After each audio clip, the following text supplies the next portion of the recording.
Kembali lagi dengan saya di Arsaka TV One. Pada kesempatan kali ini saya punya informasi terbaru seputar Bapak Purbaya, di mana Purbaya enggan membocorkan kementerian lembaga yang sudah menyerah membelanjakan anggaran tahun itu. Apa kata Bapak Purbaya?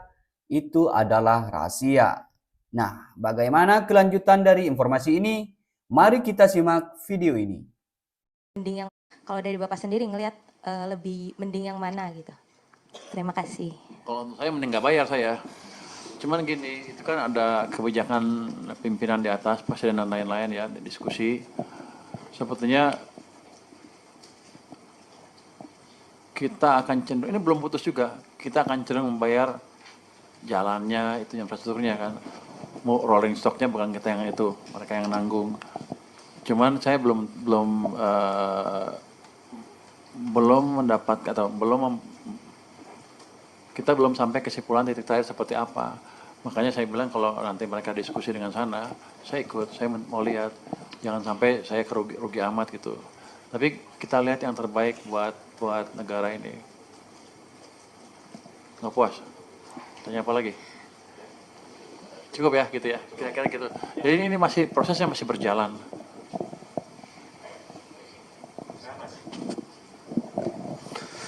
Izin Pak Fikri dari Bloomberg Technos Pak. Izin Pak mau menanya mengenai penerimaan pajak sampai September 2025 itu kan masih 62,4% dari outlook ya Pak ya. Dan itu ada potensi shortfall pajak gitu. Nah strategi dari pemerintah untuk sampai menjelang akhir tahun itu gimana? Terus pertanyaan selanjutnya itu mengenai kebijakan single profile untuk yang meningkatkan penerimaan pajak Pak. Itu alasan dan latar belakang dari mungkin dari Kemenkyu sendiri agar diperlakukan itu pertimbangannya seperti apa Pak? Terus selanjutnya itu mengenai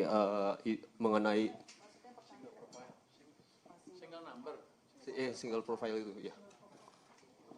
Itu selanjutnya soal DJP yang tahun 2026 itu akan bisa intip uang elektronik dan rekening digital mulai 2006 itu.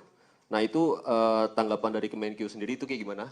Gimana nih? Yang soal DJP bisa rekening online nasabah, rekening digital dan uang elektronik nasabah gitu 2026.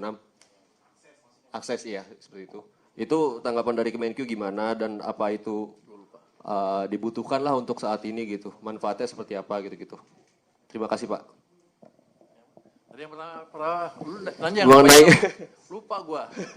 mengenai penerimaan pajak Pak, masih 62,4% sampai. Jadi kita tadi rapat ALKO tentang pendapatan APBN kita seperti apa sampai akhir tahun. Kita udah hitung semuanya, kira-kira masih defisit yang paling penting ya, di bawah 3% terjaga dengan baik. Itu masih terjaga dengan baik. Itu yang paling penting kan untuk kita ya. Jadi pajaknya akan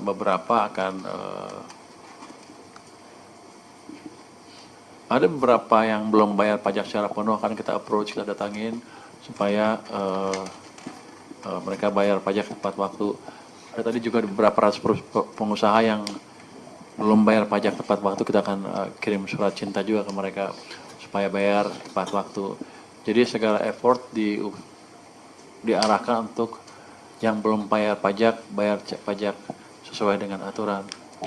Kalau yang single profile kenapa dijalankan ya tentunya supaya gampang ini, tapi itu sedang berjalan kan, belum akan berjalan waktu dekat kan, masih direncanakan, jadi masih proyek yang masih berjalan, tapi tujuannya supaya gampang. Begitu itu ya udah Anda punya perusahaan di mana-mana ya ketahuan itu pajaknya seperti apa, combine tuh dalam satu yang kelihatan lah, satu identity yang kelihatan gitu. Nanti kalau korteksnya udah lebih bagus dari sekarang juga itu bisa dilihat ya. Dan salah satu juga tadi meningkatkan kualitas atau meningkatkan penarikan pajak adalah dengan memperbaiki korteks. Korteksnya sekarang udah lebih bagus dibanding sebelumnya. Kelihatannya seperti itu. Yang ketiga tadi soal DJP tahun 2026 itu bisa intip uang elektronik dan rekening digital gitu Pak. Itu tanggapan dari Kemenkyu seperti apa? Terus juga manfaatnya itu sampai sekarang sih belum. Kalau itu kan kita nggak bisa mengambil langsung di sana kan, karena kan dunianya juga dunia lain kan di sana kan. Kalau uang digital biasa kan udah langsung kehitung kan, tapi kalau mau Anda bicara kripto segala macam, kelihatannya masih belum akan dilakukan di tahun 2026. Karena teknologi juga untuk sebagian orang pajak aneh kali ya. Itu kan advance sekali kan. Kita masih menggunakan teknologi yang ada untuk mengumpulkan pajak yang konvensional, yang modern seperti itu belum, dan kelihatannya nggak segampang itu. Ada yang menawarkan kita katanya bisa mengambil pajak-pajak seperti itu, tapi ketika kita tes softwarenya belum kelihatan cukup menjanjikan. Tadinya mau kita implementasikan awal tahun ini, tahun depan, tapi setelah kita lihat softwarenya kita mesti pelajari lebih dalam lagi ya. Jadi nggak segampang itu. Oke teman-teman, udah ya, terima kasih atas perhatian teman-teman. Siapa lu? Oh, gue belum puas ngomong. Pak dari Konten Pak. Ya, Kontan. Iya Pak. Saya Dendi dari Media Konten Pak. Emang cuma berapa? Sejam? Yang ngatur kamu? Yang ngatur siapa? Lu? Ah, biar aja kan gua menteri.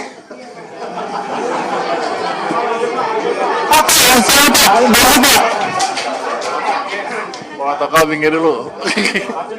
Kan gua dua minggu ngomong kita kan.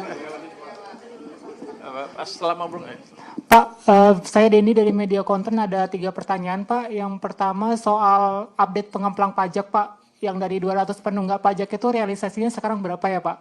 Kemarin kan DJP menargetkan 20 triliun bisa tertagih ya Pak.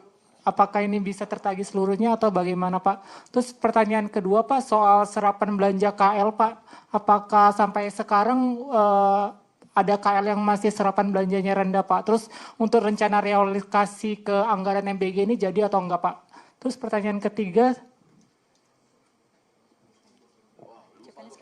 soal CPNS Kemenkyu Pak. Bakal ngambil dari stan nggak tahu nggak Pak? Terima kasih. Atau dari luar stan Pak? Ya, lu nanya 3, gua udah lupa 3-3-nya. Iya Pak, ada 3 itu aja Pak. Yang pertama apa tadi?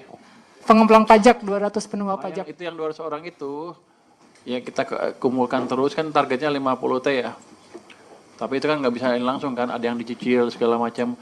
Sampai sekarang baru terkoleksi 8 triliun. Sebagian masih mau bayar cicilan, sebagian lagi masih dikejar. Tapi kita akan yang 50 T itu akan kekejar pelan-pelan ya. Tapi baru 8 sekarang kira-kira. Yang kedua apa tadi? Tapi yang target 20 triliun Pak bakal bisa tertagih berarti sampai akhir tahun ini. Kemarin kan DJP targetnya 20 triliun tertagih Pak. Kemungkinan besar tertagih. Mereka jangan main-main sama kita.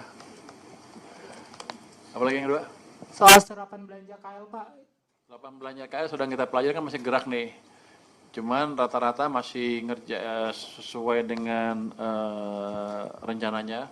Tapi ada juga beberapa yang sudah nyerah mengembalikan uang ke kita. Kita hitung-hitung ada 3,5 triliun yang dibalikin sampai dengan sekarang karena mereka nggak mampu belanjain. Itu kementerian apa aja Pak? Ah, itu rahasia. Nanti gue dibilang, oh, mancing-mancing tuh. Yang 3. Soal CPNS Kemenkyu Pak, apakah dibuka di luar stan atau gimana? Saya pikir akan terbuka. Terima kasih sudah menonton video ini. Dan jangan lupa memberikan komentar di video ini. Dan jangan lupa subscribe channel ini agar tidak ketinggalan informasi terbaru seputar Bapak Purbaya. Dan terima kasih sudah menonton. Salam damai.